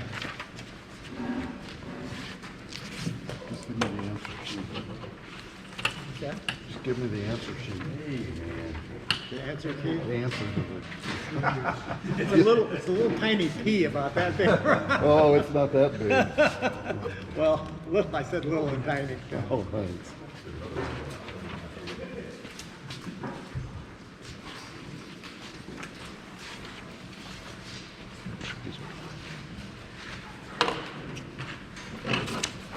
He's gonna get charged, Dave, on our. This is bill. Yeah, the hats and like that I paid for. I'll get the money from you one way or the other, or rest of the other. Oh, okay. Same thing on that. Inside. Did you want these turned in today? Yeah, if you want, that'd be great. Okay. Or send or email it to me. Okay.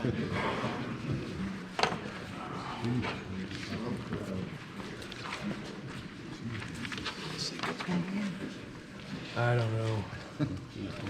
I hope I wrote my name down. What are you flying now, Mike? Yeah, I bought a Piper PA-17. Like side by side, 1948, fabric cover, kind of like the predecessor to a Colt. Oh, which one's long sleeve? I asked for that, I got the hat. Okay, how big a engine? 65 horse? Yeah, it's just like a hand prop, you know. No, Oh, yeah, no yeah. system, all that kind of stuff like that. Yeah, they bought it last fall. Oh, okay. They've been flying too much over there. Right. A little bit.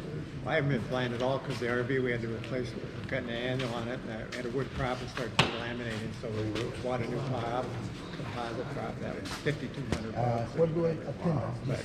What kind of prop is it? It was made in Florida. I'm trying to remember the name of the company. I can't remember what the name of the company. Made in Florida somewhere. Composite? It's a composite, right? And it's got you can adjust the pitch on it if you want on the ground. You can't do it once it's started, obviously, but it's got some bolts you loosen up, and then you adjust both the pitch on both sides of the prop, and then you tighten it back down. And so I'm excited, but it should.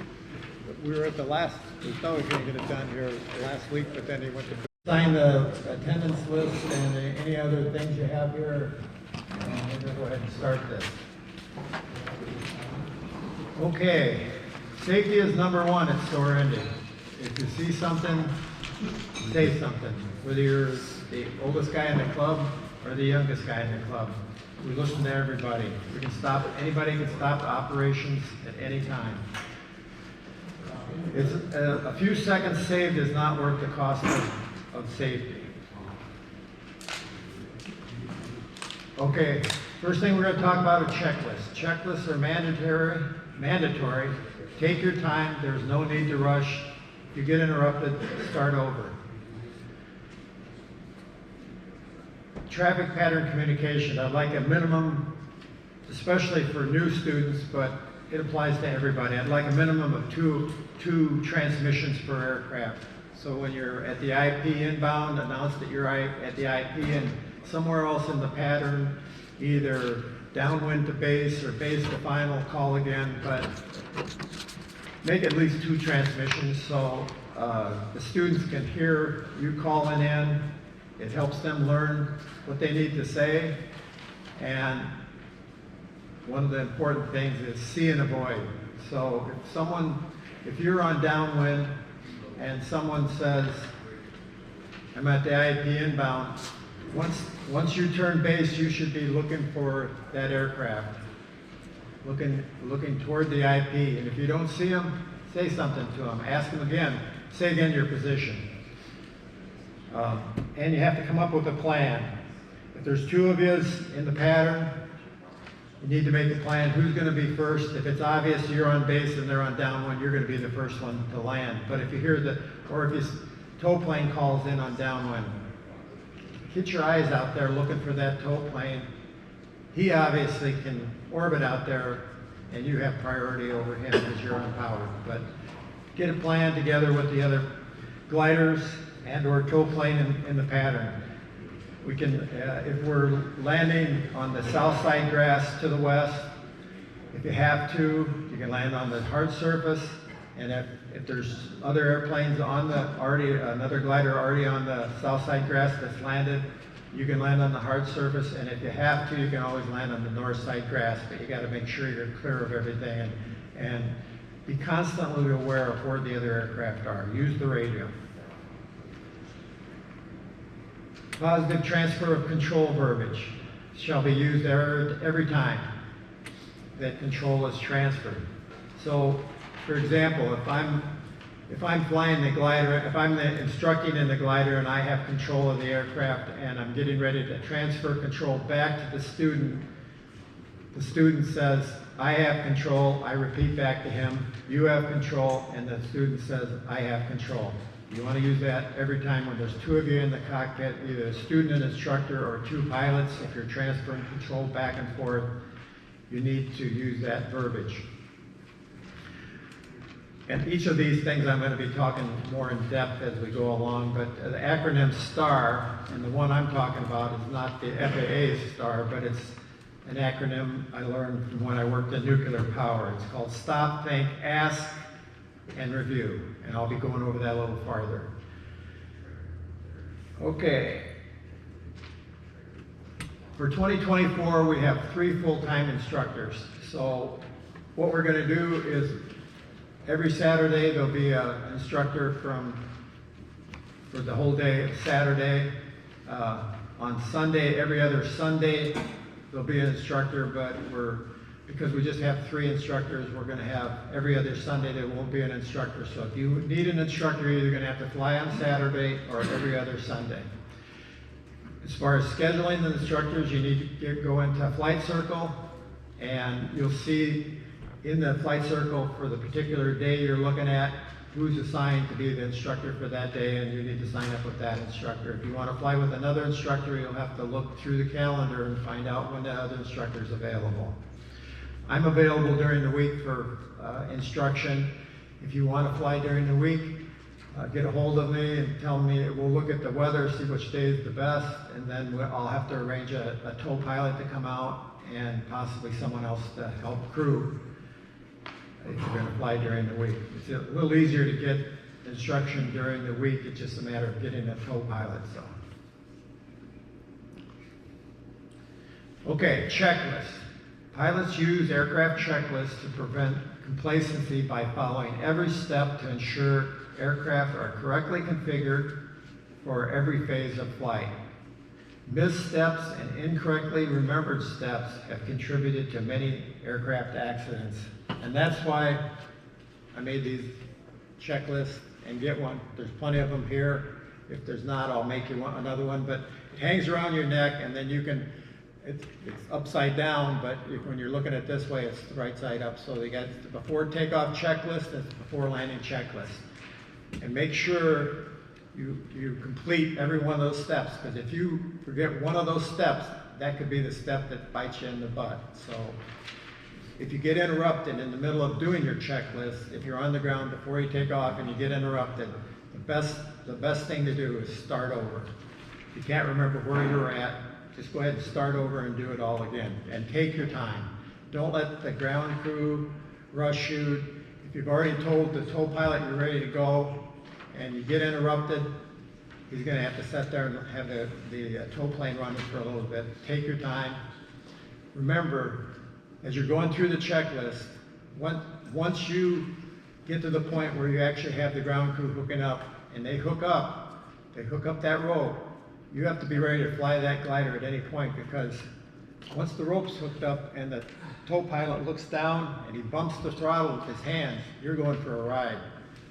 You better be ready to fly. So it's really important, once you're hooked up, to be ready to fly at any point.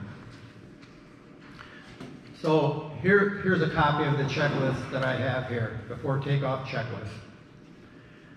Now, as you can see, it says instruments and comm check. Go down to the next page, instrument and com check. There's several things that are actually underneath that, subparts of the instrument and com check. One of them is the altimeter set to field elevation 900. You want to make sure you verify that every time. Even if you just took off and came back and land and you get back in the glider to fly again, make sure that the altimeter is set correctly. The 900 feet MSL, mean sea level. We're 900 feet above sea level. Radio master switch on, set to the correct frequency. 123.05 is the frequency we use near the airport. Variometer on and set to I-99 field elevation, 900 feet MSL. Establish communication. It's the glider's responsibility to establish communications with the tow plane. So you call the tow plane, and it's 87 Zulu right now. 87 Zulu from glider 221 Charlie Whiskey radio check. Make sure he hears you, you hear him. You want to tell him what altitude you want to be towed to. It's normally 2,000 feet above ground level or 3,000 feet above ground level. Tell him you want to, so for example, if you're calling the tow plane, you say, 87 Zulu, after you've done the radio check, you say, I would like to be dropped off. If the wind's out of the east, then you want to be dropped off to the east of the field, into the wind. So tell him what else, I want to go to tow to 3,000 feet, I want to be dropped off northeast of the airport. If you have any other special requests, wind must be considered where you were released upwind from the airport. So as you're released northeast of the airport, it's going to be blowing you back toward the airport. If you're downwind, if you're dropped off downwind from the airport, so the wind's out of the east and you're dropped off southwest of the field, you're going to be being blown away from the airport. So it's just something you need to be aware of. Next thing, controls, free and clear. Move all controls to ensure there are no restricted movements and that their movement is in the proper direction. Yes? You mentioned about taking off east. Yes. Do we still have limitations on taking off east on top of those trees? We were once told that we were trying to avoid that because the neighbor was complaining. To the east of the airport? Yes. I think it was the goat farmer. Yes. I don't think they're there anymore. I think that, I don't think so. Okay, spoilers. Unlock the spoiler and deploy the spoiler to the full deployed position. So as you unlock the spoiler and you pull it completely out, look on each side of the aircraft. The spoiler should stick out. If you have it fully deployed, they should be about the same distance out of the wing on both sides. Now retract the, now you got to remember, as you pull the spoiler completely out, as you pull it back, you're going to get back to about the last inch of travel, and there's a slot there. You're going to see that it won't go all the way fully open, and that's your brake. When you get to the back of the spoiler, look down and you'll feel a little bit of resistance. That's your wheel brake, and that's normal. It should be about an inch from the back of the slot. Trim set slightly forward of center. There's a red line that's a center mark on your trim, both on the Grove and on the ASK. You should be just slightly ahead of that red mark for takeoff. Safety harness, attach and adjust the lap belt first to the center of your torso. Second, attach and adjust the shoulder harnesses to the snug position. So you want to bring your shoulder straps down and snug. Because if you do get into strong updrafts and it's rough out there, you don't want to be hitting the canopy. So that's why you want it down in the snug but comfortable position. And you want to verify that if it's a student and an instructor, the student wants to verify that the instructor has his belts on and latched, both front and back belts. Because he's old. What's that? Because he's old. Because he's old, that's right, that's right.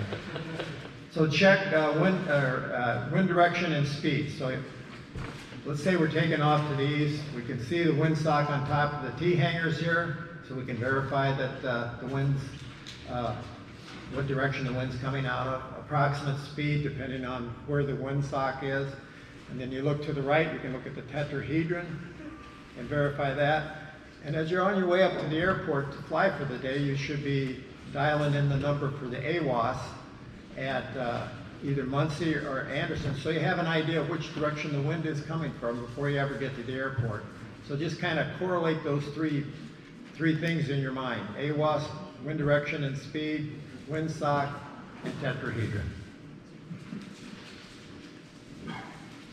Now, I stopped right there going through the checklist. I just wanted to point out that the checklist has, even though it's one line of information, instrument and com check, there's a lot of other things that need to be checked that are under that one item on the checklist. So make yourself aware of all the other things that you need to check under each item. Okay. Like I said before, I'd like to be a minimum of 2 transmissions per aircraft. Call when you're at the IP inbound, and then call one other time, either on downwind, base, or base final turn. And if you don't see the other aircraft in the pattern that is called in the pattern, ask them again, where are you at now? Constantly be aware of where other aircraft and what they're doing. The 4 Ws. Yeah. Yeah, so just keep in mind that we're the only ones that know where the IP is. Yeah, you can say IP or 2 miles southwest, or southeast, I'm sorry, or southwest or 2 miles southeast. southwest entering pattern, because, I mean, if there's airplanes in the area, they don't know where the IP is. Yeah, that's an important thing, because we have powered plane coming in here and they have no idea where our IEP is.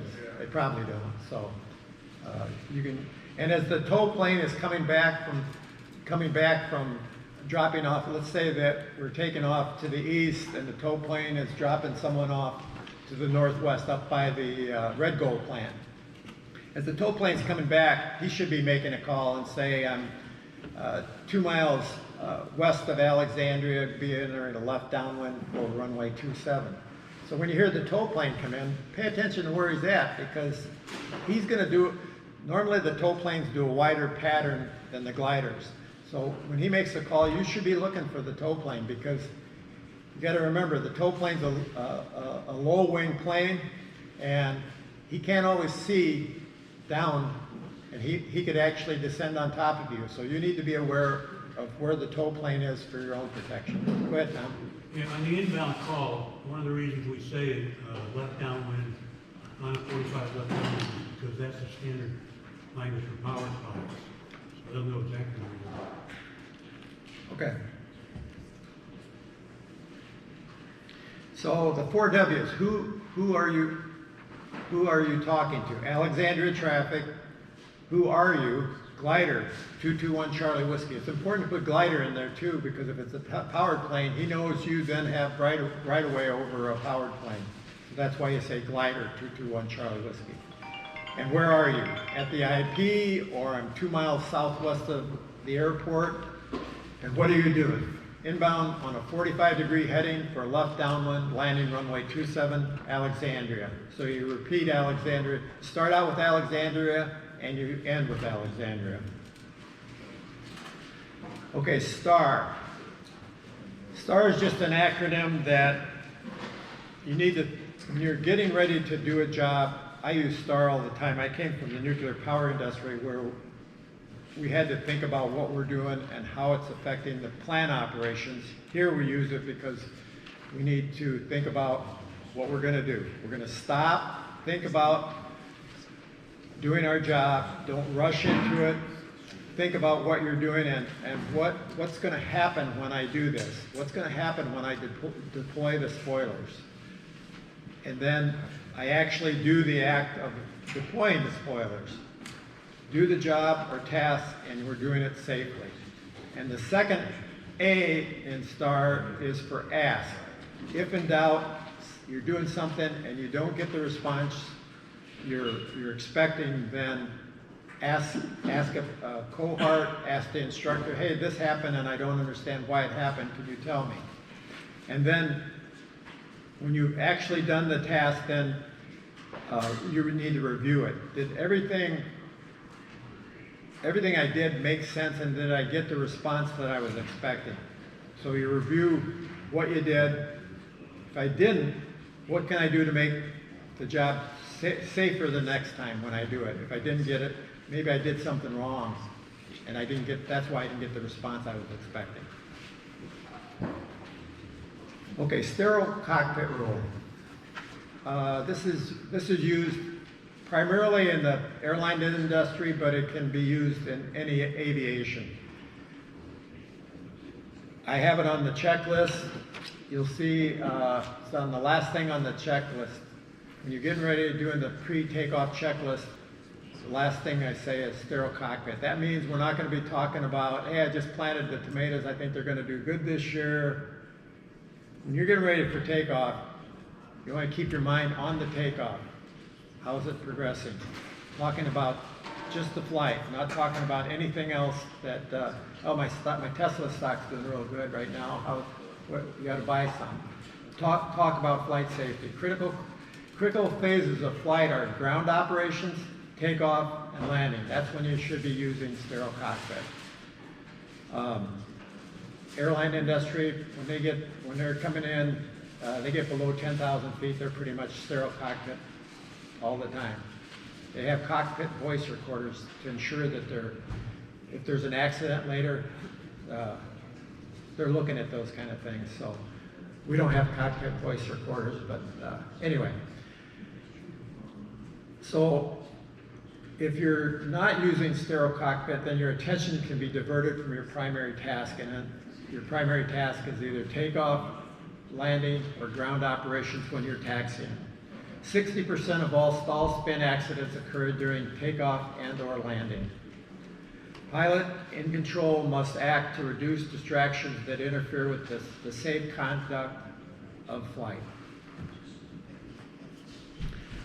So for 2023, we had Jacob Farrell. He soloed this year back in July. Rex Byers soloed in October. Shane Ellers passed his basic advanced ground instructor written. So congratulations to all those people.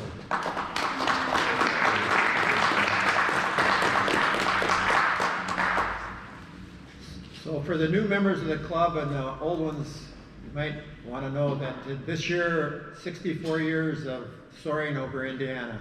It was originally Central Indiana Soaring Society, now we're known as SOAR Indy. So we've been here a long time, since 1960, not especially here at this airport. We were at Terry Airport, which is an executive field called Executive now, since 1960. So we have a long tradition. We have Jerry Simpson and Ron Clark, who's just a supporting member now, but we have more than 50% of all the state records are held by this club. I think it's about 64% of all the state records are held by members of this, or former members of this club. So it's a proud tradition, and we'd like to keep up the safety aspect. Just continue on our safety record that we have. And I think it's time for lunch. Any questions? Okay. Hey, Dave? Yeah. I don't know if you get on flight reviews. Did you hit on flight reviews? What's that, about flight reviews? Yeah, did you hit on flight reviews? No. Anyway, as I told you, I've been 2 years without a flight. The last one I took was I had my flight review with Dave. So I hadn't flown, so now I'm up to my flight review again coming up Memorial Week. So I just spoke to Tom about doing a flight review with me.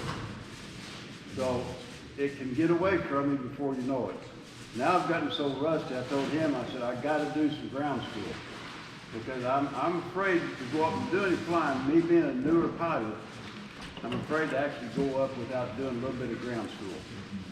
So just remember what you gotta do there. Yeah. 2 years. Okay, let's have some lunch.